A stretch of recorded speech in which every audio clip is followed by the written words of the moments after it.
Maestra Pues muy Ana, buenas tardes a todos y a todas. la dijo. Muy buenas tardes, muchas gracias, doctor Juan Manuel, y muchas gracias a todos los compañeros que nos hicieron favor de ponerle un poco de sal y pimienta a este conversatorio. Me parece que la voz de las mujeres ahora dará un complemento ideal para todo esto que ya se estuvo conversando con anterioridad.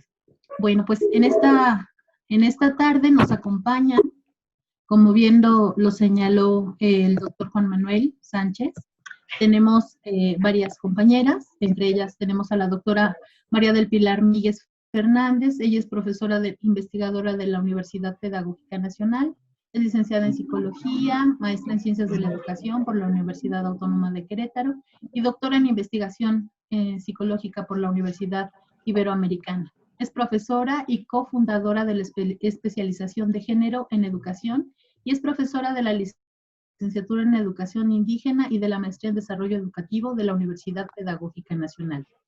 También nos acompaña la doctora María Antonieta Mendoza Basuare.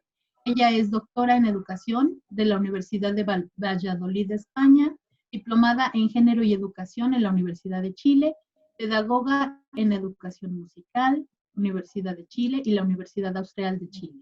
Tenemos también con nosotros esta tarde a María Cameras Meyers. Ella es comunicóloga intercultural de profesión por la Universidad Intercultural de Chiapas y maestra en estudios e intervención feministas por el Centro de Estudios Superiores de México y Centroamérica. Ha participado en movimientos sociales y ha estado presente como parte de su vida desde que tuvo conciencia en esta movilización social al lado de sus padres y participó en diversas organizaciones y en movimientos en Chiapas principalmente. Tenemos también a la doctora Lorena Álvarez Osa. Ella es socióloga por la Universidad Autónoma Latinoamericana de Colombia, es magíster en desarrollo de la Universidad Pontificia Boliviana, en Colombia también, y actualmente es estudiante del doctorado en Ciencias Sociales y Humanísticas del Centro de Estudios Superiores de México y Centroamérica. Sus temas de investigación están alrededor de los estudios de feminismo, género y desarrollo, en los énfasis de violencia contra las mujeres, guerra y conflicto armado, mercado de trabajo, participación y política de las mujeres, políticas públicas de género y políticas diferenciales y acciones afirmativas. Bueno, pues después de esta breve presentación, porque sabemos que no podemos decir todo, de todo lo que ellas han realizado y han hecho a lo largo de toda su desarrollo profesional y sus investigaciones. Me permitiría, si ella me lo permite, pues que iniciara la doctora María Pilar Míguez Fernández, pues con algunas cuestiones que habíamos estado planteando.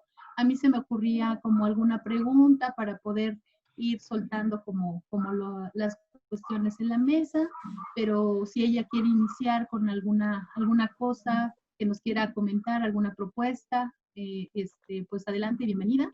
Y si no, pues lo que yo estaba pensando por ahí de lo mismo que escuchamos con los panelistas anteriores, a mí se me ocurría que si no es un estereotipo de género pensar de manera diferenciada en las mujeres y en los hombres durante la pandemia y el confinamiento.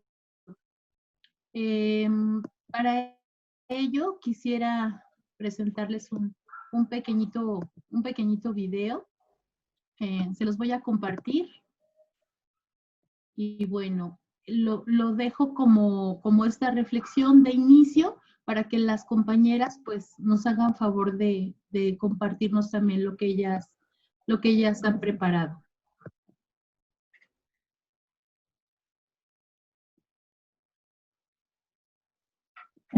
Crear una rutina diaria es esencial en estos momentos difíciles. Prepara junto con ellos una lista de actividades diarias con horarios. No olvides que los juegos, ejercicio, tareas e incluso el ocio son importantes. Y recuerda que para nuestros niños y niñas, durante la contingencia, amor y paciencia. Bueno, pues este es uno de los videos que traigo preparados para esta tarde. Y pues quisiera nada más comentarles brevemente que ese video es un video que está preparado por la UNICEF y que está pues ahorita como una campaña fuerte para la prevención de la violencia contra los niños y las niñas en los hogares, ¿no? Pero pues se los pongo aquí sobre la mesa y me gustaría que las compañeras nos compartieran pues su opinión, etcétera. No sé si la doctora Míguez quisiera iniciar entonces. Sí, cómo no. Gracias, Gracias, doctora. Ana. Adelante. Hola otra vez. Saludos a todas las participantes y a todas las personas que nos acompañan. Bueno, Vigre, muchas gracias por la invitación a este evento. Bueno, pues sí, vale la pena pensar de forma diferenciada. Pues vamos a encontrarnos con que si buscamos diferencias, vamos a encontrar diferencias, ¿no? Y esto tiene que ver, por ejemplo, en investigación, con algo que en psicología se llama el efecto de halo, ¿no? O sea, qué es lo que prevés que vas a encontrar y de alguna manera eso influye en lo que tú encuentras. En cambio, si tratamos de plantear de forma más abierta, vamos a encontrar muchas más similitudes que diferencias. Por ejemplo, en términos de población escolarizada y no escolarizada, pues va a haber más diferencias entre esta población independientemente del sexo, ¿no?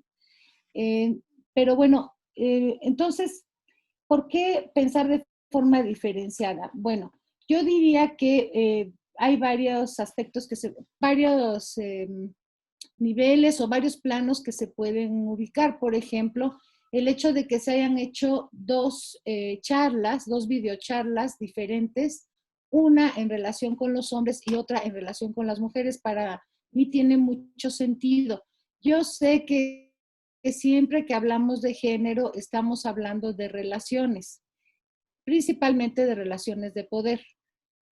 El hecho de hacer una mesa diferenciada, desde mi punto de vista, es positivo en estos momentos porque nos permite dar voz también a los varones, ¿sí? Ellos, pues, hablan por sí mismos, nuestros compañeros académicos, por ejemplo, los que han participado en la charla anterior. Sin embargo, prevalece la voz de las mujeres. Esto tiene que ver con la historia de los estudios de género, ¿no? Que tienen parte de sus raíces en los estudios de las mujeres, que estos a la vez continúan, pero que hace que lo que se resalte sea la condición de las mujeres, en las relaciones sociales, qué tipo de situaciones se dan y el reconocimiento de las relaciones de opresión hacia las mujeres. Esto no significa que no haya opresión hacia los hombres. En el mundo capitalista es muy claro que existe esta opresión y que las opresiones las vivimos de diferentes maneras, pero habría que reconocer que las mujeres tienen una opresión adicional en términos generales, aunque también hoy en día habría que explicar qué está pasando con los hombres, ¿no? Por ejemplo, en el tema de la violencia, una de las cuestiones que se dice es que las mujeres son violentadas aunque ellas no participen en acciones de violencia, ¿sí? Esa es una diferencia muy importante. Pero también los hombres están siendo expuestos, ¿sí? Los hombres en general. Esto es una realidad. Bueno, en fin, entonces considero, vuelvo a repetir, que tiene sentido cuando es necesario destacar alguna cuestión relevante que debamos analizar y que nos pueda ayudar a mejorar las relaciones, a mejorar nuestra sociedad en un sentido que creo compartimos, que sería de igualdad, de equidad y de justicia social. Entonces, claro que hay que referirnos, aunque estemos en una charla especialmente sobre las mujeres, necesariamente tenemos que referirnos también a los hombres. Y bueno, una de las cuestiones, por favor me avisan si me paso del tiempo, ¿sí? Bueno, porque no quisiera afectar nuestra dinámica. Una de las cuestiones que está planteada en el título es la cuidadanía, ¿no?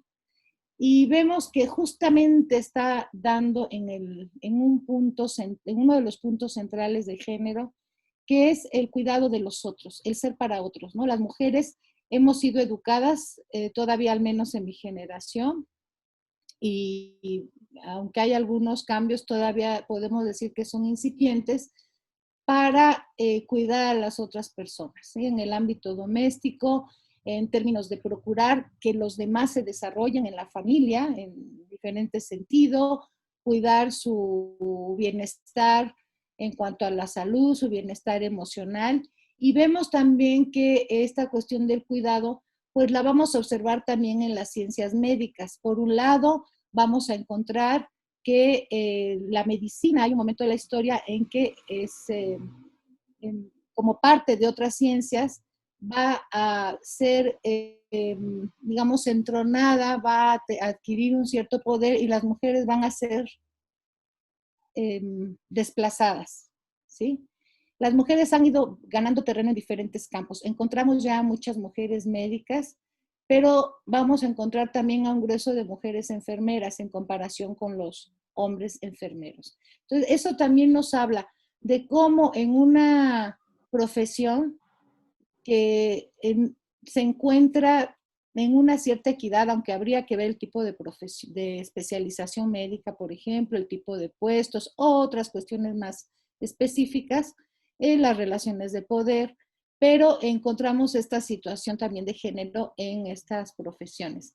Y hace un momento escuchaba que se decía que los hombres están en condiciones más complicadas en relación al COVID, ¿no? Y debemos cuidarlos especialmente también, y son los que salen a trabajar. Pero también es cierto que las mujeres están en ese riesgo, las enfermeras, las doctoras, quienes más se contagian son mujeres. Eso también nos habla de estos cuidados de los otros, y creo que tengo que ya cerrar mi primera participación. Muchas gracias. Muchas gracias, doctora. Es muy, muy agradable escucharla. Ya coincidimos en la mañana y otra vez nos encontramos por acá en la tarde. Otra vez muy activas Bueno, en esta pandemia. Exacto. Bueno, pues vamos a darle la palabra a la doctora María Antonieta Mendoza, si nos hace favor de participar. ¿Está por ahí la doctora? Sí, claro, aquí estoy. ¿Me escuchan? Sí, Sí. doctora, Bueno, perfectamente. Adelante. Muy buenas tardes, bienvenida. Buenas tardes. Bueno, es un gusto escucharla a Pilar en su primera intervención y agradezco la invitación igualmente a participar. Mi experiencia ha sido mayoritariamente en el ámbito de la docencia. He trabajado con el género durante muchos años, tanto en el ámbito universitario como a nivel de enseñanza media y básica, como educadora fundamentalmente, ¿verdad? Y entonces escuchar hoy el panel de varones me hizo recordar muchas épocas que hemos pasado tratando de avanzar en esta perspectiva de género. Ahora, la realidad en mi país es que generalmente el género se asocia a mujer. Cuando yo trabajaba fundamentalmente en capacitación, perfeccionamiento del profesorado, era muy común que el profesor se sentara atrás, porque me decían, pero si usted va a trabajar con el género, entonces obviamente que las colegas mujeres tenían que estar adelante y los varones atrás. Entonces cuando nos enfrentamos a esta pandemia, desde mi punto de vista, hemos logrado agudizar la incertidumbre frente a este tema. Es indiscutible que la mujer ha estado en esta pandemia, ¿no es cierto?, en primera línea, digamos, en el ámbito de la salud. Y por lo tanto, las investigaciones que se han realizado durante la pandemia tienen que ver precisamente con ese ámbito, ¿no? El ámbito de la salud, la enfermera, ¿no? La auxiliar, la persona del aseo, la mujer trabajadora que está cuidando a la ancianidad, la mujer que cuida a la infancia, ¿no? Todas esas asociaciones que se han ido haciendo nos aumentan la incertidumbre, porque resulta que en educación uno puede auscultar del currículum oculto la problemática de las personas. Pero ahora entramos al mundo de los supuestos. Ahora estamos en el hogar, estamos en el confinamiento. Y en ese lugar no es posible darnos cuenta efectivamente de lo que está pasando. Entonces, obviamente que disminuyeron las denuncias por violencia intrafamiliar. Entonces entramos al supuesto. Disminuyeron las denuncias porque no hay violencia o porque efectivamente hay más control de la violencia, ¿no? Entonces ahí empiezan todas las hipótesis, ¿verdad? En el hogar está el agresor controlando a la víctima. Pero ¿no se puede haber dado también una diferencia, como planteaba Pilar, en que también los hombres pueden haberse reencontrado con su rol de padre, de dueño de casa, de trabajador del hogar, de la crianza? Podría ser, no lo sabemos. Directamente a lo que significa educar, la perspectiva de género.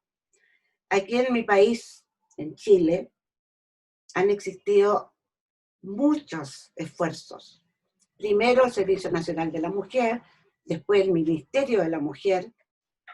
Se han dictado leyes, ¿no?, para el tema de la maternidad, para el tema de la lactancia, para el acoso sexual, en fin, todo llevado a la legislación, a las penas, aumentando las penas. Y fíjense que en este periodo de pandemia ya llevamos 12 femicidios. Desde comienzo de año a la fecha llevamos 18 femicidios. Entonces yo me pregunto, hace tantos años que partió el movimiento con la Convención de la No Discriminación de la Mujer, que fue, ¿no es cierto?, hace más de 30 años. Enseguida empieza todo el movimiento para incorporar la perspectiva de género a la educación. Pero efectivamente en el currículum explícito se ha trabajado con la transversalidad del género, porque el género es un tema vertebral, es un tema que atraviesa la sociedad, que atraviesa el currículum y que está en todo el proceso educativo de las personas. Ya, entonces ahí, como una primera instancia, digamos, de reflexión, ¿qué pasa con la formación del profesorado? Que tiene que atender ese currículum explícito de los contenidos de materia, con ese currículum oculto donde está la problemática general, porque no solamente es de género, ya hay otras problemáticas. Y por lo tanto, entonces, mi inquietud al respecto es, ¿cuánto podemos avanzar en educación para educar la paz desde una perspectiva de género en lo femenino y en lo masculino? Porque fíjense que también yo tuve estudiantes que vivían el acoso sexual, varones. Yo tuve estudiantes que no podían tener acceso a su primer hijo o hija con su pareja estudiante porque la familia no se lo permitía. Yo tuve jóvenes que fueron violados, ¿ya? Y me vivo preguntando, ¿quién se ha preocupado de los cientos de varones que han sido violados al interior de algunas instituciones? ¿No es cierto? Llámese iglesia, llámese regimiento, llámese seminario, llámese en distintos lugares, donde también existe eso, y el hogar, también existe en el hogar.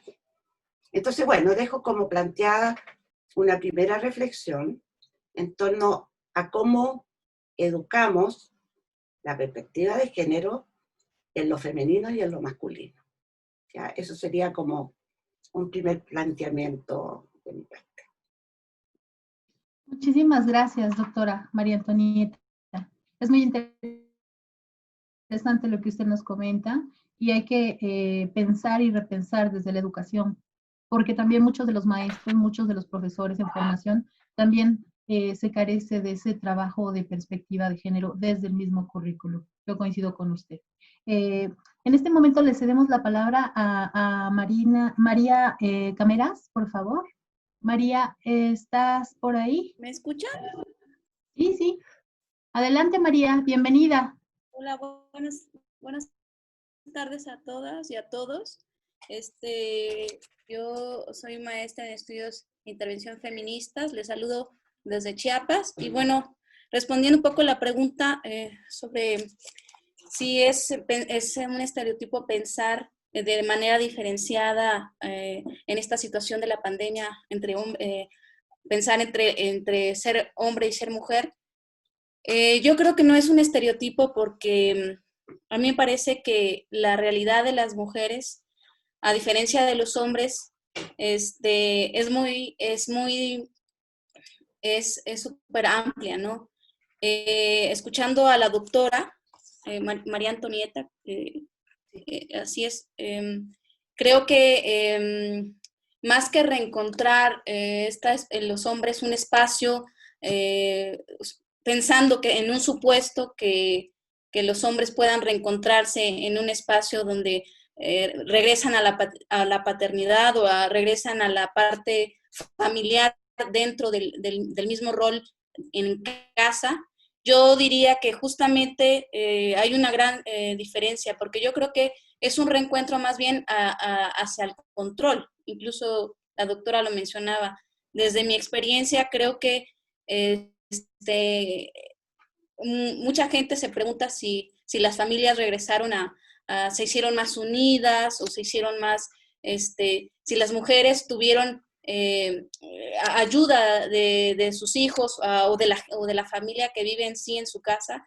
Yo creo que más bien fue todo lo contrario, ¿no? Yo creo que tuvieron doble o triple labor que hacer dentro de los hogares, y no solo eso, sino que es una realidad que la violencia creció, ¿no?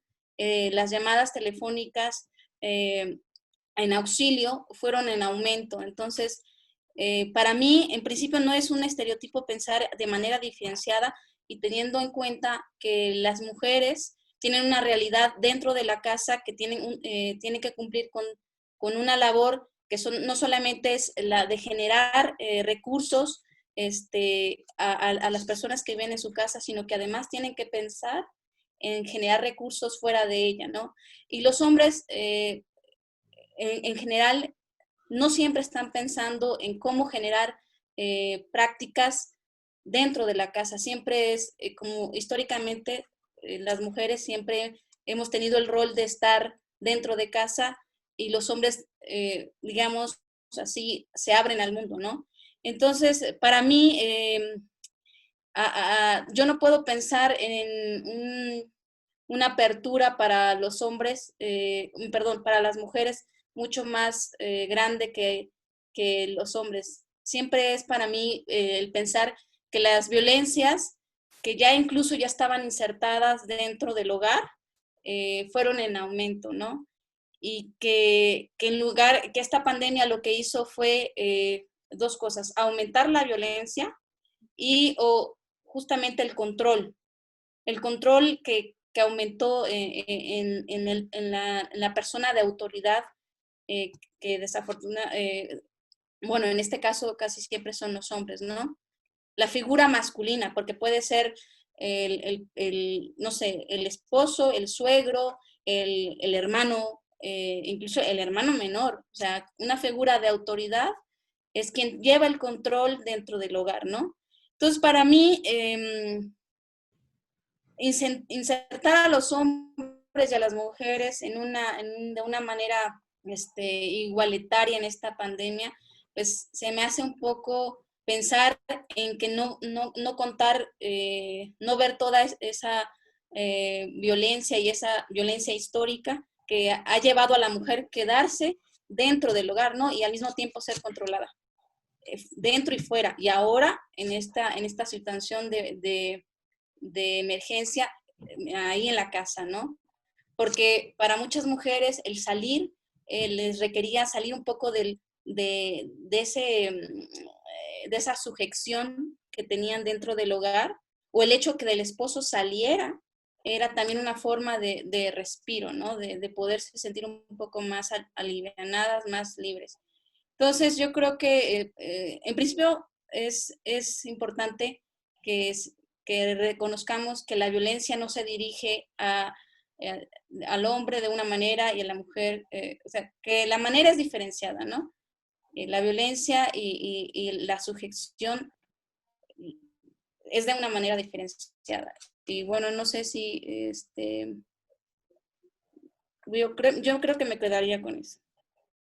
Muchas gracias, María. Pues acá el compañero Gelber nos comenta, ¿no?, que en Colombia 110 mujeres fueron asesinadas durante el comienzo del año. Durante la cuarentena, 9.378 mujeres han sido violentadas. Y además, pues, esa es una cifra, ¿no? No sabemos cuántas más no hayan denunciado o no se haya sabido de ello, ¿no? Yo nada más quisiera recordar un poco el comentario que hizo nuestro presidente, negando que el incremento de la violencia se haya exacerbado la violencia en los hogares a partir de la cuarentena, ¿no? Entonces, a mí me parece que sí hay una cuestión de invisibilización de la situación de las mujeres en toda Latinoamérica. Y bueno, también por otros estudios en el resto del mundo. Bueno, pues ahora, si me lo permiten, vamos a darle la palabra, por favor, a Lorena Álvarez. Buenas, escucha. Buenas, Lorena, bienvenida. Gracias, ¿me están escuchando? Perfectamente. Bueno, pues la anotación, bueno, yo soy colombiana, en este momento estoy estudiando en México, en Chiapas, pero la anotación de las estadísticas que presenta Gelber es que nos habló muy importantes. Yo tengo el resumen de julio y se habla de un incremento del 50% de los casos, es decir, más de 17.000 denuncias por violencia. Además, a junio habían 291 feminicidios y se aumentaron también los casos de violencia sexual, pero al analizar las cifras de enero hasta julio, uno podría decir, en enero fueron 42 hasta llegar a 54 en junio y julio. Es decir, que el aumento es progresivo.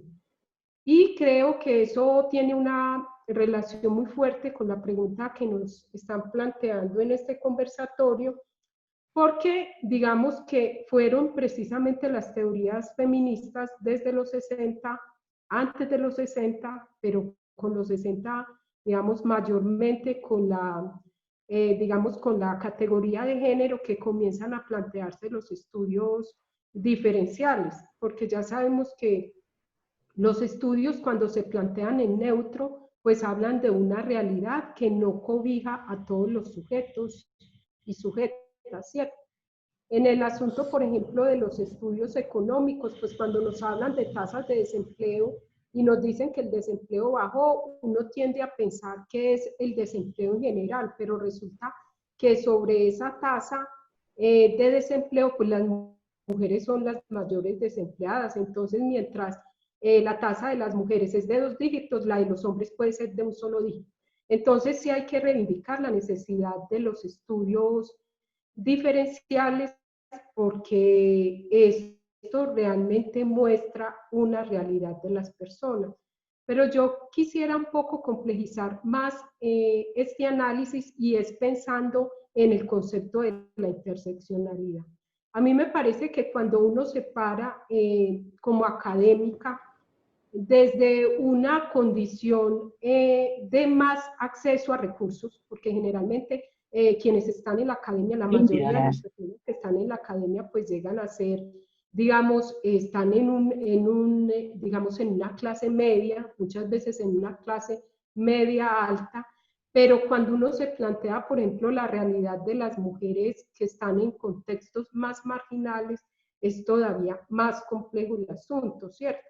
Si uno, por ejemplo, mira la realidad de las mujeres negras, que es, digamos, uno de mis temas de análisis, que es la situación de las mujeres después del desplazamiento forzado, de la guerra en Colombia y de la guerra que se vive en territorios que son territorios ancestrales, o sea, que son territorios donde están las mujeres negras. Pues estas mujeres llegan a Medellín, se ubican en la periferia, pero ellas vivieron de una manera totalmente diferente a quienes nos pudimos quedar en casa, trabajar desde casa, conectarnos por estos medios. El aislamiento, o sea, estas mujeres que generalmente son trabajadoras domésticas, que generalmente tienen que vivir del día a día, de salir en una economía de rebusque, pues viven las condiciones de la pandemia de una manera totalmente diferente a como las vivimos nosotros. Y lo mismo podría uno pensarse, por ejemplo, con otras mujeres que también están localizadas en esos barrios, o una mujer indígena en sus resguardos que pasan, digamos, viven realidades totalmente diferentes a las de nosotros. Entonces, yo pienso que por eso son muy importantes los estudios diferenciales, ¿cierto? Porque a veces como que se habla de un universal y ese universal no corresponde a la realidad de la mayoría de las personas que están viviendo unas realidades totalmente diferentes a las nuestras. Entonces ahí dejaría como la primera reflexión, un poco como para problematizar el asunto desde esta otra categoría de interseccionalidad, que ya no solo se está preguntando por el género, sino también por la raza y la clase, y también hasta la identidad sexual. Porque si uno se pregunta muchas veces, estaría como ahí, digamos, asuntos muy complejos como para reflexionar y pensar. Muchísimas gracias, Lorena. Y bueno, no sé, a mí me parece muy importante estos datos que nos están ustedes compartiendo desde Colombia, porque nos hacen pensar en todo el abuso y la exacerbación de la violencia contra las mujeres. No por ello quiere decir que sea menos importante lo que sucede con los hombres. O sea, no estamos negando que la cuestión de los hombres también esté siendo tremenda, por ejemplo, con el caso del narcotráfico, etcétera. Sin embargo, bueno, por todas las muertes que ha habido en nuestro país con la violencia que tiene que ver con todos los grupos organizados. Sin embargo, lo que nos llama la atención es esta cuestión diferenciada también en cuanto a los números. O sea, los números que han visualizado acá o nos han compartido los compañeros colombianos, pues sí nos hacen pensar mucho la relación que tiene que ver las cifras de muerte de un género con la relación a las cifras de muerte del otro género. O sea, no quiere decir que sea menos importante lo uno o lo otro, simplemente que es muy necesario nombrar cómo sí ha habido una exacerbación de la violencia contra las mujeres, y hay muchísimas cuestiones que tienen que ver con la guerra, desaparecidos y demás, pero las mujeres en esos lugares son los que han sido también mayormente afectadas. Bueno, regresamos, vamos a darle la palabra nuevamente, por favor, a la doctora Pilar. No sé si nos quiera compartir, por favor. Con mucho gusto, pero me parece que está pendiente la doctora Lucía Rivera, como tú me digas, Ana. Ay, sí es cierto, perdón, discúlpenme. Sí, doctora, discúlpenme, por favor. Es que no, esta cosa no me muestra a todos los que están presentes, entonces. Doctora Lucía. Sí, aquí estoy. Ay, mil gracias, discúlpeme, por favor. No, yo dije, ya me voy, creo que... No, doctora, por favor, no se vaya, discúlpeme. No, atención. Muchas gracias, doctora. Ay, gracias. En verdad, escuchándolas con mucha atención, porque al inicio dije, bueno, a ver, ya me preocupó esto de cómo va a relacionarse el tema que quiero compartirles aquí con esta discusión sobre el tema de la situación de las mujeres, la situación de los hombres, el tema de género, la educación, en fin, el grave problema de los feminicidios y de la agresión a las mujeres en estos tiempos pandémicos, que bueno, pues sí, es una situación muy, muy delicada y no es exclusiva de México. Bueno, escucho muy, muy interesante la discusión y entonces digo, a ver, voy a tratar de señalar algunas articulaciones del tema de que yo quiero compartir aquí con ustedes y que es una situación muy concreta por la que estamos atravesando en este momento en México y que refleja cómo fuerzas de derecha, de ultraderecha, conservadora, que finalmente históricamente han sido los más férreos defensoras del patriarcado, porque al final todo esto se inserta en un sistema que hace funcionar desde nuestra casa hasta el mundo bajo ciertas máximas patriarcales, ¿no? Y cómo la figura del hombre, a veces encarnada por la figura masculina, a veces encarnada por las propias mujeres, mantiene andando esa maquinaria en todo un sistema. Y bueno, en este panorama, lo que tenemos en este momento ahorita en México es una situación que al menos a los compañeros Marcelino Guerra, Roberto González y, y yo misma, que trabajamos mucho hace tiempo, nos mantiene muy ocupados y preocupados, y es eso que se llama el PIN parental. Es el tema que aparece ahí anotado en el cartel. Voy a comentar brevemente. El PIN parental es permiso, es un derecho de veto que se le da a los padres de familia para que se prohíba o sus hijos no estén expuestos a cierto tipo de información que ellos consideren que va contra sus valores, contra sus principios morales. Así como el PIN parental que conocemos como el PIN de las televisoras, ¿no? Que nos decían, pues aquí hay una clave para que usted prohíba cierta programación en su casa, en su familia. Bueno, de ahí la idea se trasladó a esta propuesta del PIN parental. Surgió en España y la propuesta surgió por un partido de reciente creación llamado Vox. Ese partido llamado Vox, en el proceso electoral más reciente por el que ha atravesado España, condicionó alianzas con otras fuerzas políticas a la incorporación del PIN parental como un tema de agenda política en el Congreso.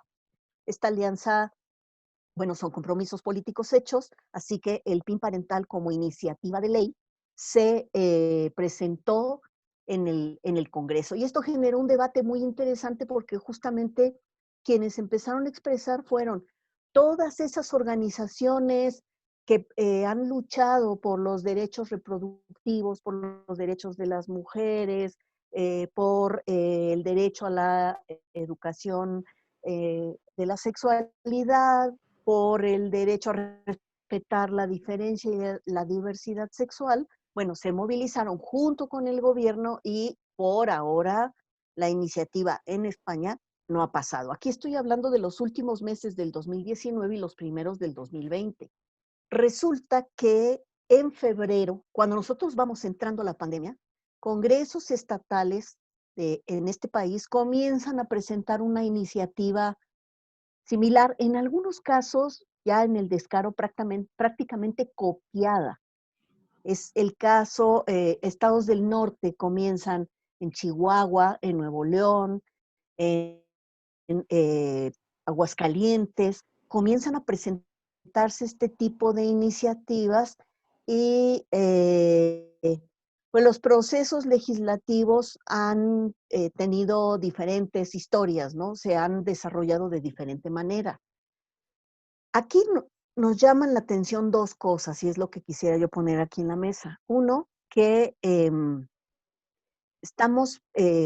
lo que pensamos es que esto es un embate de la ultraderecha ¿Por qué?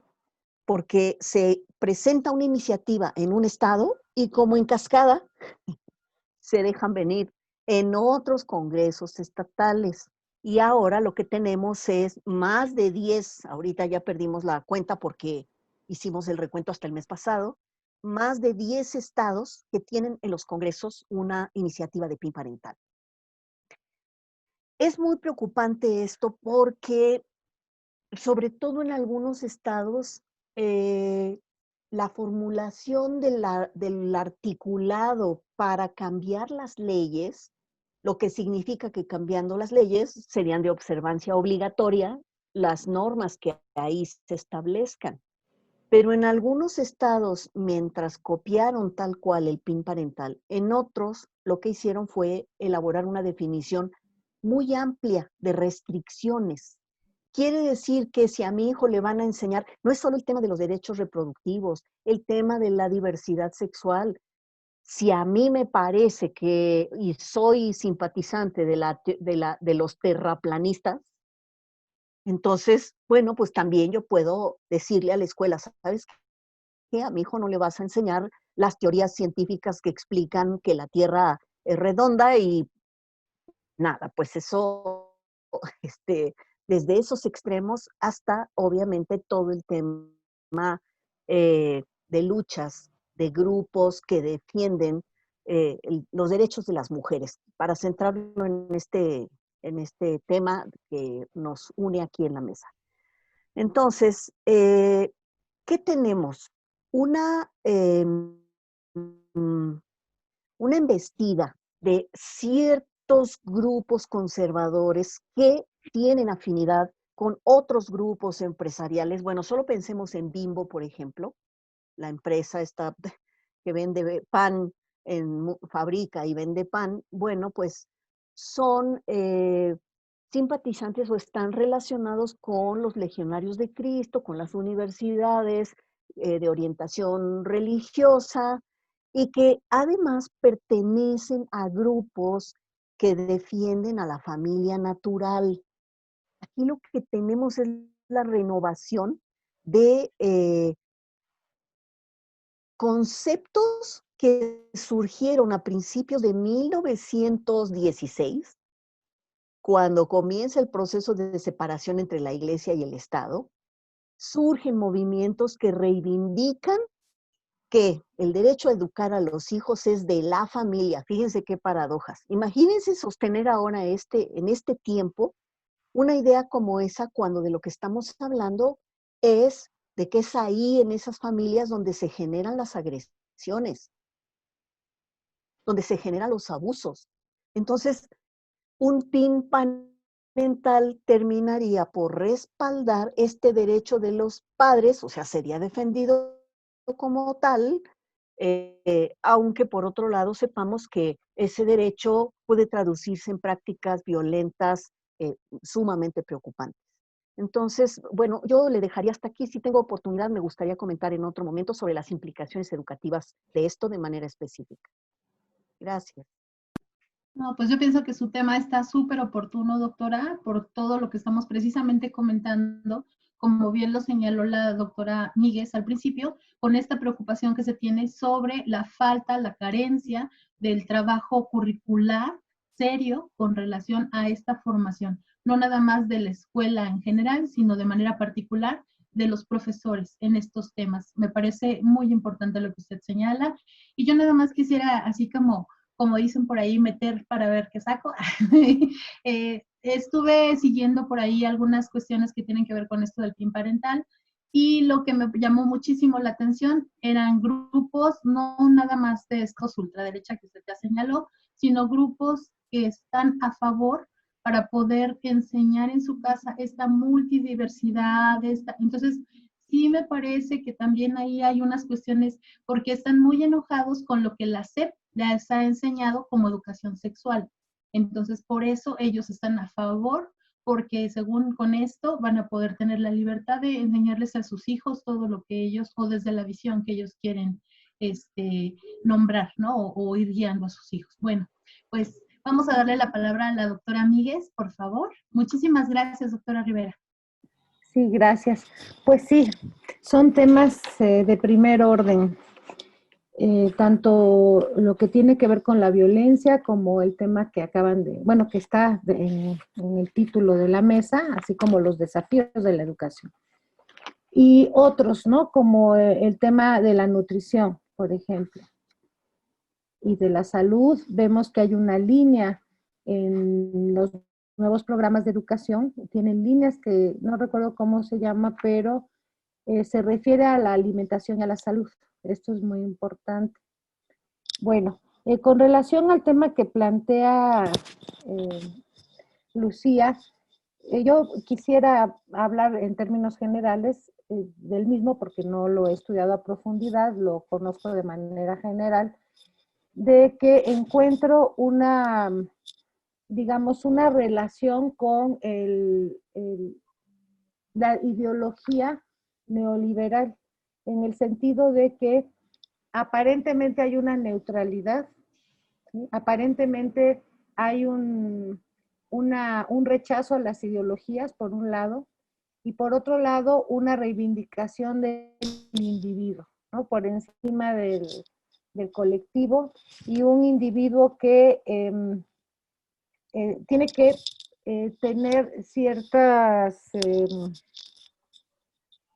tiene que tener ciertos derechos, ¿no? Y por encima de eso, un colectivo puede incluso sacrificarse. Ya en situaciones extremas, como por ejemplo lo que está señalando Lucía. Y yo lo quería relacionar con el tema de escuelas sin partido en Brasil, ¿no? En Escuelas sin Partido es una iniciativa también de ley que no, hasta donde me quedé, en mayo de 2019, no se había aprobado, pero seguía ahí en la Cámara esperando la oportunidad de ser aprobada. Y en esta ley, justamente de lo que se trata es de tener la vigilancia sobre la escuela. Entonces aquí encuentro un paralelismo con el tema del PIN. Una vigilancia donde los profesores podrían ser denunciados en caso de trabajar contenidos fuera de lo que marca estrictamente el Ministerio de Educación. Y bueno, ahí en ese caso particular es muy claro que están planteando que la escuela no debe tener ideología. Por eso hago la relación con el pensamiento neoliberal, la supuesta carencia de ideología, el supuesto pensamiento neutral, que es lo máximo a lo que podemos aspirar, ¿sí? Pero que este pensamiento neutral se cuela con una visión economicista de la sociedad, ¿no? Y de los asuntos humanos. Bien, ese vínculo lo quería establecer. Y en ese sentido también veo cómo el tema del PIN implica estos derechos de las familias. Ya Lucía hablaba también de que la familia no necesariamente es un lugar de cuidados y de atención y de protección. Por el contrario, el mayor número de situaciones de violencia de género, como ya lo señalaba Ana en la mañana, se da en el espacio doméstico, ¿no? Bueno, entonces aquí en el asunto del PIN, me parece que otro aspecto que podemos destacar es el de la ciencia, ¿no? El derecho al conocimiento de la sociedad.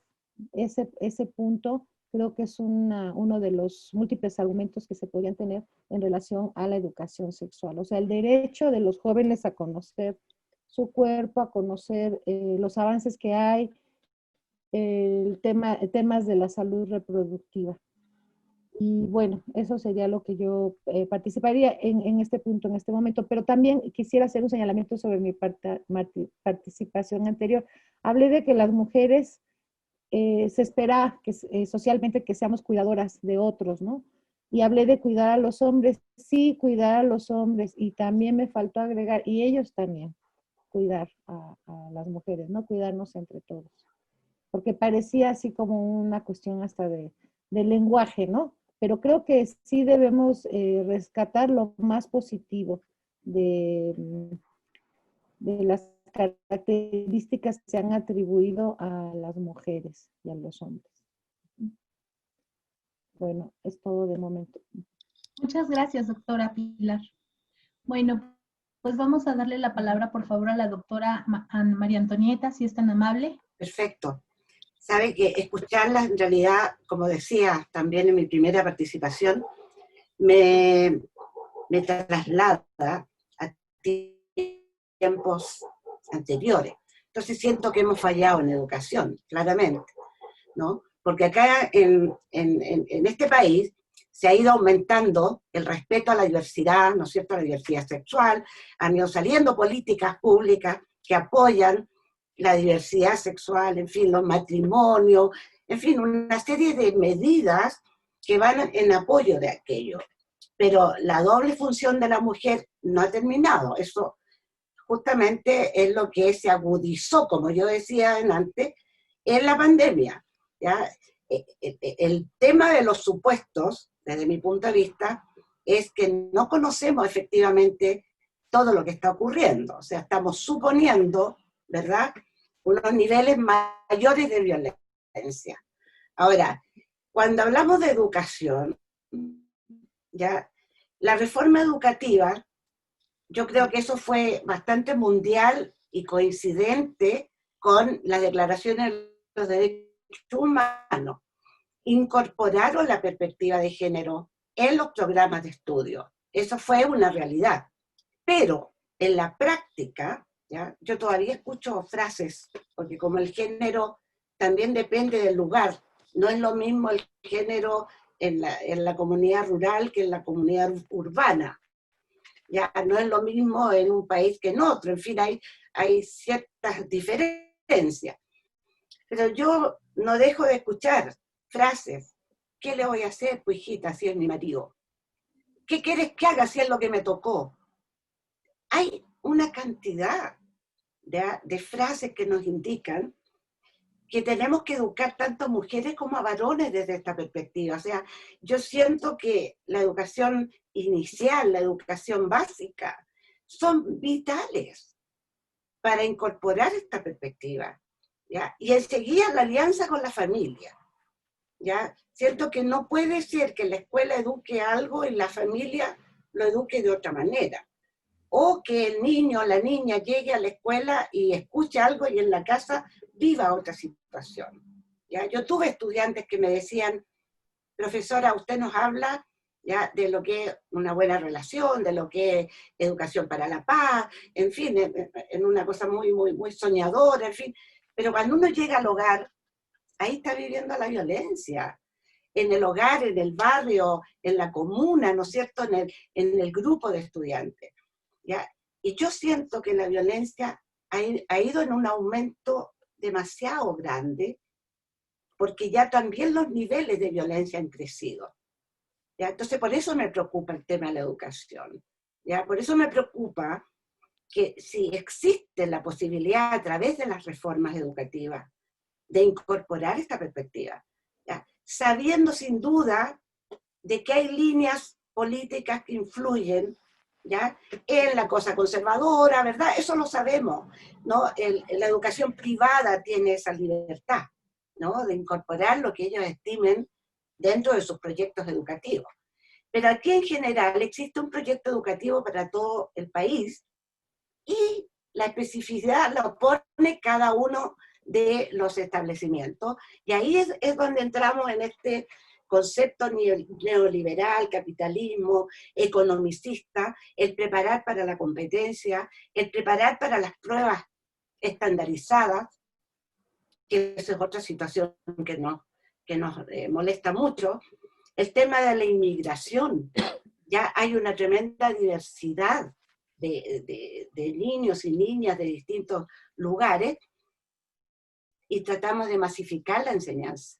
Entonces son muchos los elementos que están influyendo en nuestra forma de educar, ¿entienden? Entonces, por esa razón yo decía, ¿cómo podemos equilibrar esto? ¿Ya? ¿Cómo podemos llegar? Bueno, tal vez las propuestas pueden venir después. Ahí lo dejo. Muchas gracias, doctora. Sí, por eso mi inquietud de mostrarles, por ejemplo, esta campaña de la UNICEF, el video que les pasé hace ratito, al inicio, porque aparentemente está todas estas políticas públicas de inclusión de la perspectiva de género, pero ustedes lo miraron en el video. Se ve una mamá que todo el tiempo está con el niño, jugando, haciendo las labores de la escuela, o sea, y además en una cuestión ideal, ¿no? Donde el niño tiene todo para poder hacer la tarea, puede ser. Entonces, sí hay que pensar cómo se están tomando la perspectiva de género desde estas instituciones, y al igual me parece que, como lo señala la doctora Lucía, también se toman banderas, ¿no? Como frente, como cosas ahí que llevan implicaciones ocultas de las cosas, ¿no? Y que inclusive hasta la misma perspectiva de género se ha tomado como una cuestión gubernamental y ha sido ya otra cosa muy diferente a lo que se esperaba desde el principio, ¿no? Pero sí, yo creo que el tema de la urgencia de atender esto desde la escuela nos urge, y más en esta cuestión post-pandémica, ¿no? Que no sabemos todavía cómo va y qué vamos a hacer con nuestros niños ahí en casa, aprendiendo lo que puedan, ¿no? Bien, vamos a darle la palabra, por favor, a María Cameras. Por favor, María. Bueno, a mí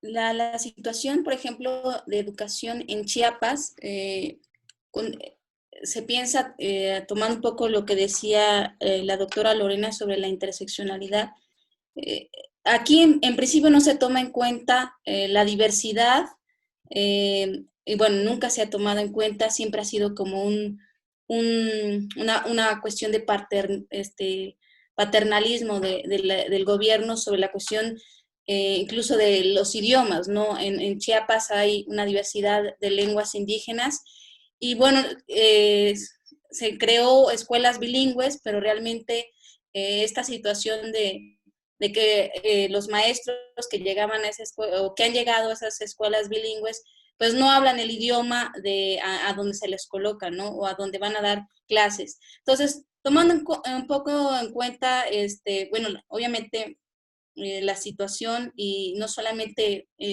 coyuntural, ¿no? La del momento, sino la de que siempre ha arrastrado, sobre todo en Chiapas y en otros estados con mayor número de pobreza, es pensar en esta situación de los niños, cómo realmente están atravesando su propia educación, ¿no? Porque lo que decía la doctora Ana es que la manera ideal es que hay una mamá, en principio es siempre una mujer, hay una madre que está ayudándole al niño donde tiene todas las herramientas, que es en principio pues un lugar estable donde poder estudiar, digamos, porque ya es en sí el hecho de estar en un lugar ya es bastante importante, ¿no? Poner un lugar donde se pueda estar. Y en las comunidades se sabe que la habitación o la casa siempre es una casa más comunal y no está dividida en fragmentos, o sea, no está dividida en sala, comedor, habitación, es una casa que no está fraccionada, ¿no? Y ahí hay una confluencia de todo el mundo. Y en segundo lugar, enfrentar esta situación de los aparatos que no existen, ¿no? O si hay, pues hay una televisión, pero no hay no hay un acceso a internet, ¿no? Entonces yo creo que este tipo de situaciones que diferencian a la educación en cuanto a la ciudad, porque incluso en la ciudad también hay zonas en donde no llega el internet, donde las madres y padres de familia o tutores solo llegan a tener un teléfono celular, ¿no? Entonces esta accesibilidad, por supuesto que fragmenta la educación y siempre la ha fragmentado en muchas formas, no solamente en la cuestión tecnológica, sino en la cuestión de lengua, en la cuestión de accesibilidad, en la cuestión económica, porque así como hay jóvenes que pueden acceder, por ejemplo, a un celular y con eso ya pues la van pasando, ¿no? Van pasando sus materias, van escuchando a sus maestros por medio virtual, pero hay quienes no tienen acceso, hay quienes no tienen ni un celular. Entonces, es esta diversidad que tiene que ver con el manejo justamente de los medios, el control es que es un control no solamente de la educación, sino un control en todos los sentidos, y eso es lo que trastoca también en cuestiones de ciudadanía. Las cuestiones políticas, las políticas públicas que se hacen, no se hacen a favor de la ciudadanía como tal, se hacen a favor de estas empresas, como ya lo mencionaba la doctora Lucía Rivera, creo que existen empresas que se van haciendo vínculos de acuerdo a los intereses, de acuerdo a estas empresas telefónicas, por ejemplo, a dónde llegan, hasta dónde llegan, en qué momento llegan, ¿no? Y para quiénes llegan. Entonces yo creo que esta parte interseccional, que no solamente es el trabajo de los niños por hacer la tarea, sino además las madres, muchas madres que no han aprendido ni siquiera a leer y escribir, y la labor de la maestra o del maestro, tan importante de estar ahí, a diferencia de estas madres o padres, que la mayoría son madres o hermanas mayores, que están apoyando a estos niños, y muchos de ellas y ellos no saben leer ni escribir, y menos hablar español, situándonos en Chiapas, ¿no? Y bueno, y en muchos estados también de la República. Entonces yo creo que la situación de trastocar, cómo se trastoca la pandemia, además, viene a poner el dedo sobre la llaga, es decir, que a pesar de no poder tener sus recursos, ahora un joven, un niño, tiene que salir para poder acceder al internet, o jóvenes que, por ejemplo, no viven en una ciudad, pero tienen que acceder a una cafetería, entonces, a poder tomar, no sé, su clase. Entonces, estas políticas nunca piensan en ello. O sea, por ejemplo, ahora la nueva educación es a través de la televisión. ¿Cómo accedemos a esos canales de la enseñanza? Hay madres y padres que todavía no manejan la tecnología. ¿Cuáles son estas metodologías para poder acceder a esa información? O sea, todo eso, por un lado, atraviesa no solamente el tiempo de los padres y las madres en sus actividades, sino además atraviesa que el niño no tenga el mismo interés para estar, digamos, conectado, o la misma accesibilidad. Entonces yo creo que las estructuras sociales, pues es evidente que sociales y políticas siempre son evidentes que no están pensando en todas estas cosas. Siempre tienen como un margen de cuáles son, a qué educación se va, a quiénes son los estudiantes, o a quiénes son las universidades o escuelas, o que se les va a dar esta información. Nunca hay un rango de visión, porque no porque no se den cuenta. O sea, es obvio que no es porque no se den cuenta, lo saben, y lo saben muy bien. Y simplemente por el hecho de que no les interesa, porque tienen ciertos intereses que cumplir, ciertos vínculos que atender. Entonces, es claro que dentro de esta pandemia se agudiza aún más digamos, el sector al cual va dirigida la educación. O sea, con la pandemia nos damos cuenta que el sector a quien va dirigida la educación y la supuesta educación es a un sector privilegiado. Y no podemos llamarnos, incluso los que tenemos internet, privilegiados, que sí, de alguna manera somos privilegiados, pero el hecho de tener internet no siempre te hace acceder a esos sistemas en los cuales tú puedas tener mejor educación, porque te ponen, bueno, cursos de diplomados de, no sé, aprender a escribir, o diplomados. La educación es por élites, y los que pueden pagar esta educación son los que tienen acceso. Hasta ahí. Gracias. Muchas gracias. Ahora, bueno, vamos a darle la palabra a la doctora, a Lorena Álvarez, por favor. Y bueno, señalar nada más rápidamente que es muy importante lo que dices, porque aquí yo lo relaciono mucho con lo que mencionó la doctora Lucía, con esta relación de que estas personas de las comunidades tienen también un manejo de la sexualidad y de la educación sexual de manera, pues muy a sus tradiciones, ¿Y qué va a pasar también si se pusiera este tipo de leyes para ellos también? Entonces, ¿qué tipo de educación sexual van a recibir esos niños? Si es que la reciben, claro, ¿no? Lorena, ¿puedes iniciar tu participación? Bueno, yo quisiera un poco retomar lo que acaba de decir la maestra María, en que definitivamente esta pandemia visibiliza las desigualdades, visibiliza la discriminación, visibiliza el racismo y visibiliza el clasismo que hay en nuestras sociedades. Y yo creo que ahí ese es un elemento fundamental. Por ahí leí algo donde decía, bueno, se le dijo a la gente que viviera de sus ahorros, pero se dieron cuenta de que la mayoría de la gente están en la informalidad, en el caso de Colombia. Se le dijo, por ejemplo, a la gente que se lavara las manos, pero hay comunidades, por ejemplo, que no tienen agua potable. Entonces, como que son un poco de contradicciones en el sentido de que la pandemia de todas formas se vive de manera muy diferente de acuerdo a los recursos que tiene. Pues mucha gente se pudo llevar su trabajo a casa, ya como lo dije en la anterior intervención, pero hay gente que definitivamente no lo pudo hacer. Entonces, eso por un lado. Y yo siento que es muy importante también la anotación que se hizo con anterioridad, el asunto de reforzar todo el conservadurismo que hay en nuestra sociedad, que es muy problemático. Y sobre todo que se descarga mucho en las mismas personas. O sea, escuché comentarios de gente, por ejemplo, que decía que la enfermedad se estaba digamos, aumentando, o que el virus estaba aumentando, que porque habían unos desobedientes que salían de la casa, no sabiendo que hay gente que vive al diario y obviamente tendría que salir a rebuscarse pues sus recursos, como es el caso de muchas mujeres que viven de la economía informal.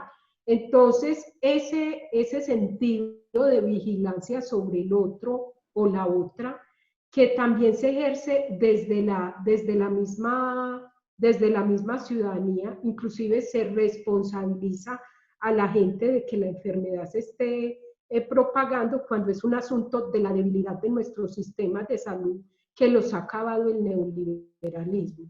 Entonces eso por un lado que tiene mucho que ver con lo estructural.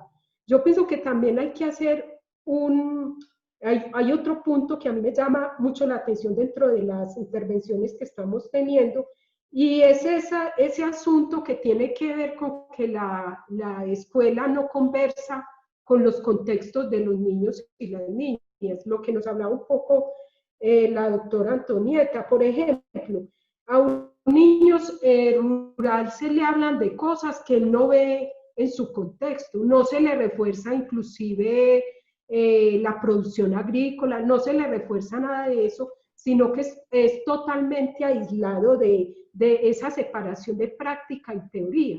Generalmente en las escuelas, pues ya en algunas se habla de violencias contra las mujeres, pero vemos que las metodologías son como tan teóricas y tan abstractas para ellos y ellas, que ni siquiera las conectan con sus propios contextos. Entonces, a mí me parece que también en la escuela se tiene que preguntar frente a ese tipo de metodologías que están utilizando y que tiene una relación directa como con este asunto que estamos viviendo de la pandemia. Y hay otro elemento que quería trabajar, y es el vaciamiento de la perspectiva de género. O sea, uno encuentra políticas públicas, todo lo hacen con perspectiva de género, encuentra educación con perspectiva de género, encuentra cursos de formación para docentes, para profesoras y profesores con perspectiva de género, pero muchas veces cuando uno mira esos currículos o esas maneras de trabajarlo de la perspectiva de género, resulta que están solo por cumplir, ¿cierto? Porque, digamos, ciudades que llevan durante años, o nuestros países que más o menos desde la década de los 80 vienen haciendo todo este tema de legislación de cuotas, vienen haciendo todo este tema de avanzar en el campo económico, sobre el mejoramiento de las condiciones de vida de las mujeres, no tienen un impacto. No tienen un impacto porque esos conceptos se han vaciado de su contenido real. Inclusive yo hasta me atrevería a decir que hay políticas públicas que se ejecutan para dejar las cosas realmente como están. O sea, para que la mujer se concentre en su rol de cuidadora, para no transformar que el hombre asuma labores de cuidado, sino que, o sea, lo menos que genere ruido, porque también es otro asunto que mencionamos la palabra feminismo y casi como que a la gente se le para el pelo y piensa que es que vamos como a acabar con los hombres, y no es eso, o sea, digamos, una real transformación de la sociedad. Entonces, por eso, digamos que desde algunas corrientes teóricas del feminismo, pues decimos a veces que sigue la sumisión de género, sigue la sumisión de las mujeres, pero se está haciendo con perspectiva de género. Entonces, también tenemos que trabajar, si realmente en la escuela estamos trabajando con perspectiva de género, eso implica un cambio de rol de las personas que están educando a los niños y a las niñas. Exige unas transformaciones que es necesario dar. Y bueno, y hay un asunto que nos dice María y es que hay problemas estructurales que es necesario también transformar. Muchísimas gracias, Lorena. Y bueno, vamos a darle la palabra también a la doctora Lucía, por favor. Ay, pues quiero retomar esta última idea sobre la perspectiva de género, que es una demanda de los diferentes movimientos de las luchas de las mujeres, una demanda de reconocimiento y de aceptación en las leyes para obligar de alguna forma a distintos sectores sociales a este reconocimiento. Pero fíjense qué curioso, porque eh, es muy común que las propuestas, bueno, más que común, es como una manera de funcionamiento de lo político, sobre todo cuando los temas son espinosos y amenazan con modificar un orden establecido. Siempre vamos a encontrar resistencias de la parte que conduce los destinos de un país, los gobiernos, los empresarios, siempre vamos a encontrar resistencias a que se introduzcan, no sé, se legalice el aborto, por ejemplo, y ahí están el montón de hombres opinando sobre el aborto, diciéndonos qué tenemos que hacer con nuestro cuerpo, se tergiversan, se manipulan, se ha dicho aquí, hay un vaciamiento, o yo diría una banalización que a veces raya en la ridiculización de demandas legítimas. Y para conectarlo con el tema que yo quiero compartir aquí con ustedes, justamente uno de los principales argumentos de estos grupos que impulsan el PIN parental, que no son solo los partidos políticos, ellos son la cara visible y varios de esos partidos pues son los mismos que se aliaron con Morena, que es la fuerza política que llevó al actual presidente a ocupar la silla presidencial.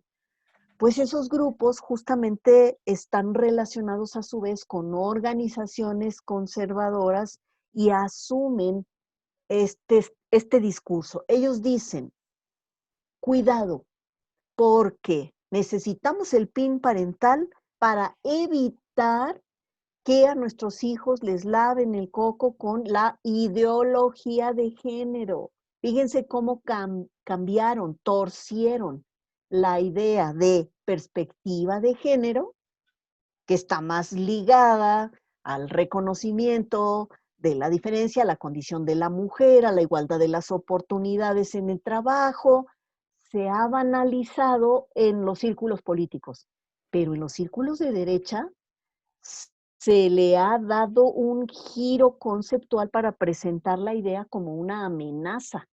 Y las campañas que hacen estos grupos son de verdad terribles, porque entonces asocian que permitir que en la escuela se den cursos, talleres sobre derechos humanos, respeto a la diversidad, en contra de la discriminación y de la violencia en contra de las mujeres y los niños.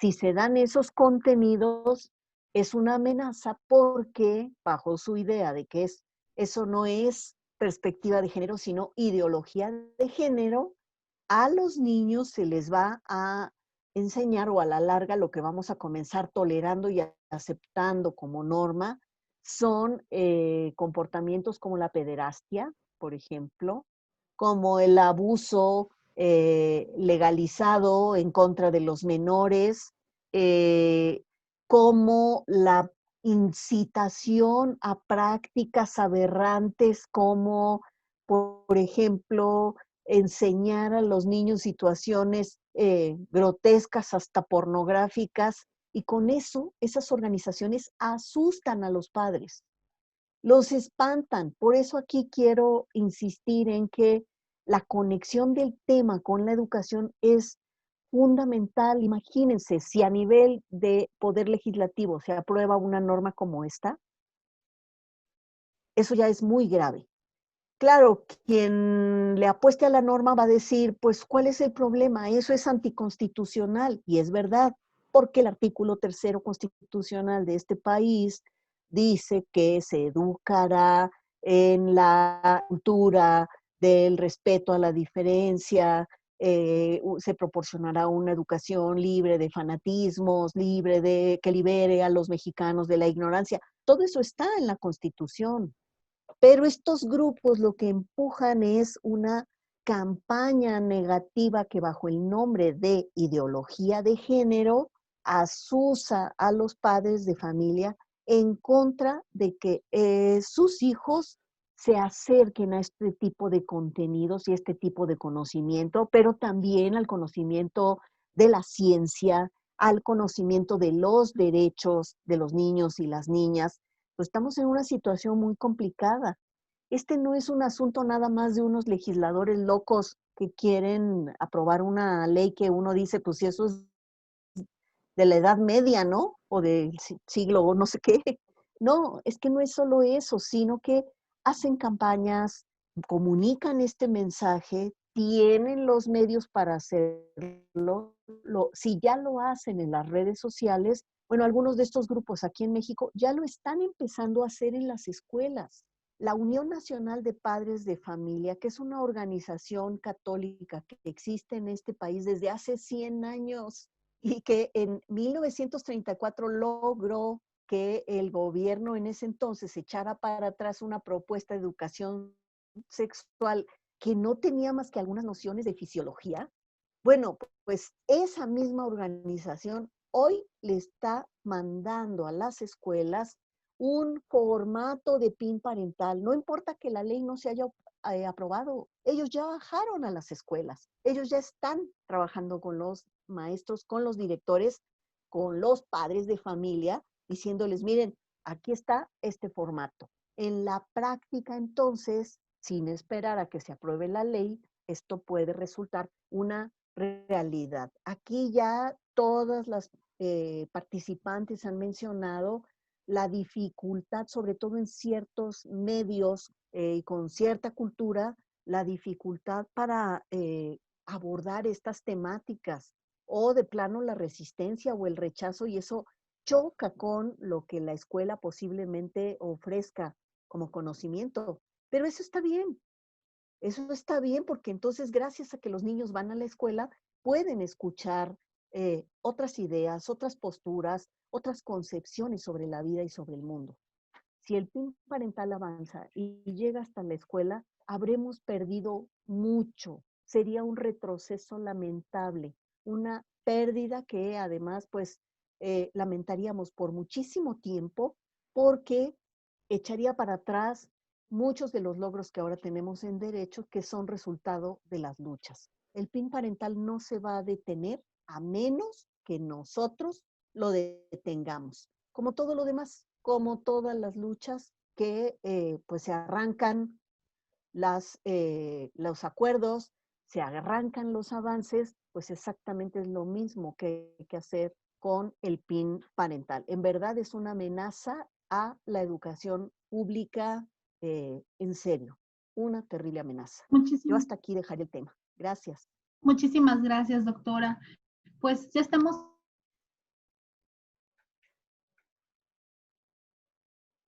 Hola, hola.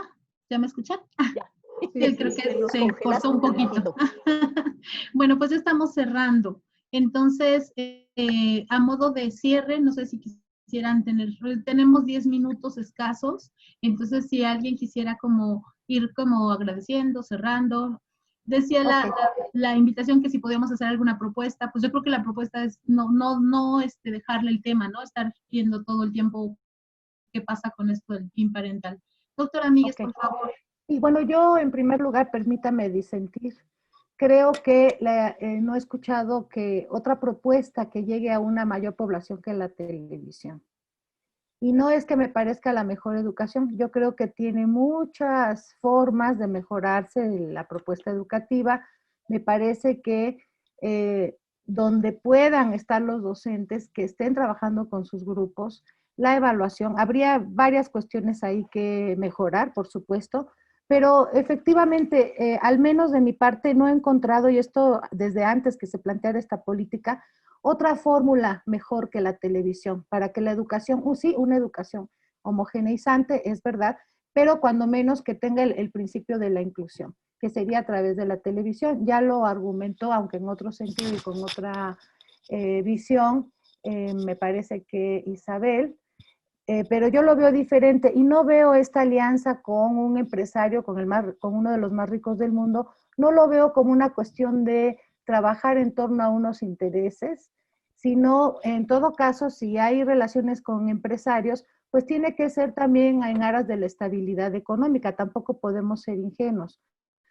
Pero lo que sí veo es que hay una propuesta de que el Internet, y creo que eso sí lo tenemos, no tenemos que quitar el dedo del renglón de que el Internet llegue a todo el país. En Noruega y en otros países hace muchos años que el Internet es gratis hasta cierta capacidad.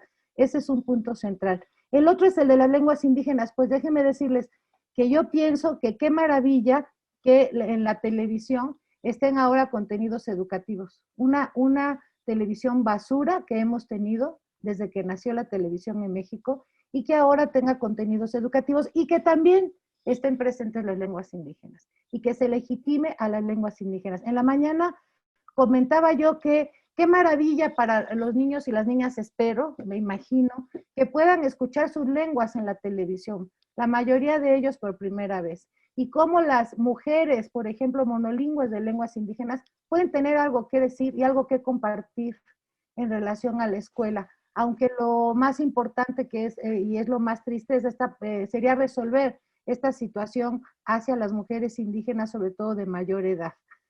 Porque es una paradoja que teniendo tanto conocimiento de la cultura y de las lenguas, estén en situación, sean el grupo principal, si lo vemos por población indígena, no indígena, mujeres, es el principal grupo que tiene analfabetismo, digamos, mujeres monolingües, me estoy refiriendo, de lenguas indígenas.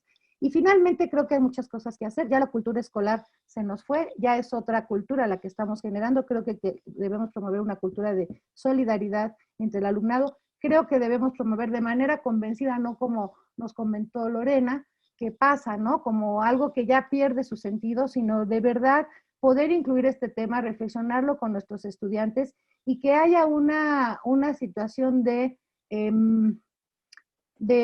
compartir, de poder analizar sus propias situaciones y contextos. Y también, digo, hay una idea general que es la de la transversalización, pero también podemos trabajar como tema específico, como tema particular.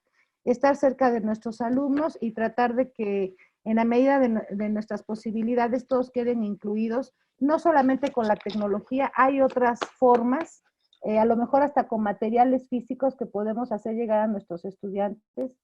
Comentaba en la mañana el caso de un profesor, ustedes conocerán muchos otros casos seguramente, que daba su clase con un megáfono megáfono en la comunidad y los niños desde la ventana. Entonces, esta relación con el profesor, con la profesora, en la medida de lo posible no se debe de perder, pero también tenemos que tomar en cuenta que estamos en un momento de cuidar la salud y de cuidar la vida.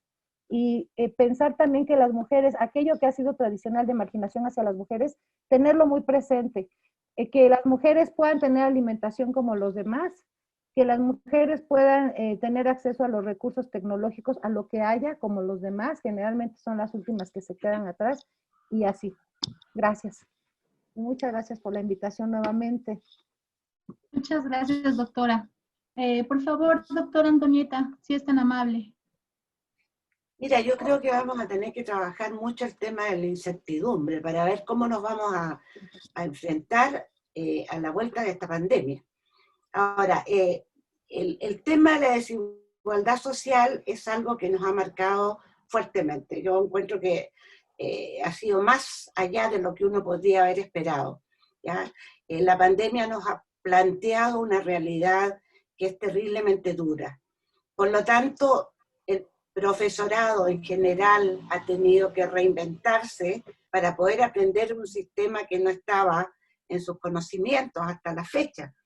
Y efectivamente hay grupos sociales que quedaron al margen de esta educación porque no tienen, como decía muy bien, ¿no es cierto? Anteriormente decían ustedes, no tienen todas las posibilidades de acceder a la vida virtual, digamos. Entonces, yo insisto en que la educación en este caso es crucial, que género es vertebral, atraviesa todo el sistema y tenemos que trabajarlo. Y cuando nos enfrentamos a un grupo de estudiantes, de cualquier nivel sea, está la diversidad presente. Y tenemos que atender igualmente a todo el grupo. Ahora, lo que me gustaría un poco solamente agregar en el tema de la propuesta, es que educadores y educadoras ya no pueden seguir trabajando en la soledad del aula, sea virtual o no sea virtual. Yo creo que tiene que haber un trabajo interdisciplinario, tiene que haber un apoyo de otras disciplinas para poder provocar el cambio de visión, ¿no? Porque el género tiene que provocar una transformación en cómo lo vemos, cómo lo sentimos, ¿ya? Y bueno, y pasar de la queja, pasar a la verdad, al avance, a que se termine algo que tiene ya muchos años, ¿ya? Que es el tema de la violencia. ¿Ya? Eso en términos generales, porque ya planteé lo que es la alianza con la familia, tiene que haber apoderados y apoderadas que estén participando activamente y que se pueda también realizar este tipo de conversaciones que tenemos, con lo cual ha sido muy grato. Ya agradezco una vez más la invitación, ¿ya? Y creo que quedamos muy cortas porque esto da para mucho más, ¿no? Dan ganas de decir muchas cosas más, así que muchísimas gracias, les deseo éxito a todas las personas que están participando. Muchísimas gracias, doctora. Pues María, por favor, si quieres despedirnos, irnos Bueno, despidiendo. primero agradecer a todas las participantes y a todos los que nos escuchan y doctora Ana por la invitación. Pues yo también me quedaría en la cuestión de la propuesta. Yo creo que lo mismo que la doctora María Antonieta, hay que los profesores y tanto el conjunto de todo lo que tiene que ver la escuela en sí, la educación, reinventarse es uno de los desafíos, cómo reinterpretar la educación a través de, no solamente de la cuestión de la tecnología, sino a través de todos estos bloques que se ha ido arrastrando con la educación, ¿no? Cómo reinventar todo eso y cómo atravesar desde los diferentes contextos nacionales e incluso internacionales, poder situarse pues en cada parte de las escuelas, de los alumnados, de los padres de familia, incluso de los ayuntamientos, cómo es que se puede reestructurar. Entonces, yo creo que, como decía la doctora María Antonieta, o sea, hace falta un diálogo, creo que falta la posibilidad de entender bien lo que sucede en cada escuela, pero al mismo tiempo dejar esos maestros y escuchar a la gente, a los padres y madres de familia, cómo poder reinterpretar la educación. Muchas gracias, Gracias, María. muchas gracias. Gracias a ti. Lorena, por favor. Bueno, yo quisiera retomar esta frase, dan muchas ganas de decir muchas cosas más, como lo dice la doctora María Antonia. Pero yo creo que, y para no quedarnos en la queja, porque a veces como que parece un mundo de quejas sin mucha solución, yo creo que hay un ejemplo fundamental. En Colombia el movimiento social de mujeres, a través de un movimiento político de mujeres, Estamos Listas, se declaró en emergencia por el tema de los feminicidios. Entonces tienen toda una serie de campañas y acciones un poco para frenar ese incremento de las violencias. Creo que en el movimiento hay muchísimos ejemplos organizados que valdría la pena como revisar y retomar, porque a veces parece que no estuviéramos haciendo nada, pero estamos realmente haciendo muchísimas cosas. Muchísimas gracias por la invitación y la verdad fue muy enriquecedor escuchar cada una de las posiciones y de las intervenciones. Muchas gracias. Por favor, doctora Lucía. Gracias. Muy complicado, pero bueno, yo dejo aquí unas preguntas y ideas que pueden dar lugar a propuestas desde otro lugar. ¿Por qué no reconocer e impulsar a esas maestras? Porque en el mundo y nuestro país no es la excepción. Estamos hablando de un gremio compuesto predominantemente por mujeres, sobre todo mientras más pequeños son los niños, son mujeres las que conducen sus procesos educativos. Estas mujeres, eso que nosotros llamamos la magisteria revoltosa, lo traigo a colación porque, bueno, es algo que hemos planteado en otros foros a propósito de las reformas, de las resistencias magisteriales.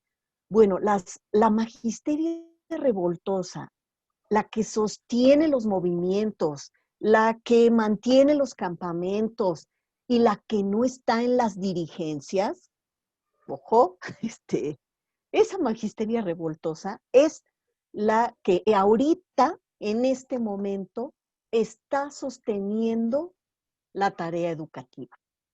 Y lo están haciendo más allá de los límites que la misma propuesta gubernamental les ha marcado.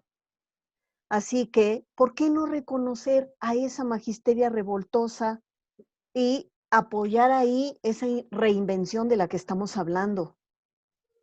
En otro tema, ¿por qué no?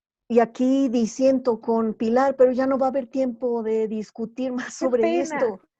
¿Por qué no, en lugar de regreso a clases al margen de la pandemia, qué es lo que significa esta decisión gubernamental? Es como que la pandemia es, pues por ahí anda, pero la educación es como el show que tiene que continuar con los mismos planes y programas viejos, con el mismo modelo educativo, con la misma lógica de lo que había antes. Pero si ya no volvemos, no deberíamos volver a lo de antes. Y sin embargo, la respuesta es buscando volver lo más rápido posible a la normalidad. Pero no hay normalidad. Y entonces nosotros decimos, lo que estamos viviendo es un acontecimiento. La pandemia es un acontecimiento no solo que desnudó otras pandemias. Las desigualdades ya estaban ahí, los feminicidios ya estaban ahí. Había otras pandemias de salud, sociales, económicas, de muchas carencias. Y la pandemia vino a desnudar eso, pero además a complejizarlo todo. En el mundo ha desestructurado nuestra cotidianidad, la ha cambiado, la está moviendo y nosotros estamos buscando cómo recolocarnos frente a esto que no es un accidente, no es como un temblor que mañana a ver cómo arreglamos las escuelas caídas, no es como una inundación. Esto es un acontecimiento que está trastocando todos los aspectos de la existencia de la humanidad. Pues entonces, enfrentémoslo como un acontecimiento que es, con una pedagogía del acontecimiento. Lo que deberíamos estar entonces enseñando en el territorio educativo, que es mucho más que la escuela y el sistema. El territorio educativo es la casa, es la familia, es el vecino, es la comunidad, es la colonia. Ahí es donde tenemos que trabajar para enfrentar esto que no se va a terminar y que ya nos cambió la vida. Muchísimas gracias por la invitación. Oh, pues muchísimas gracias a todas. De verdad que nos faltó tiempo, porque ha sido una delicia escucharlas a todas. La diversidad de posturas, la diversidad de contextos, un regalo, la verdad. Muchísimas gracias a todas. Me siento muy honrada también, agradecida con Aidú y con Alicia Rivera, que me hicieron favor de invitarme a conducir esta mesa. Ha sido un privilegio y un placer compartir con ustedes. Pues muchísimas gracias a todos. Muy buenas noches y ojalá que tengamos que hacer el segundo conversatorio, el conversatorio 2, porque nos quedan muchas cosas en el tintero. Gracias. Muchas gracias. Bueno, muchas gracias. Muchas gracias. Un gusto. Gracias. Gracias, Ana. Gracias, Alicia.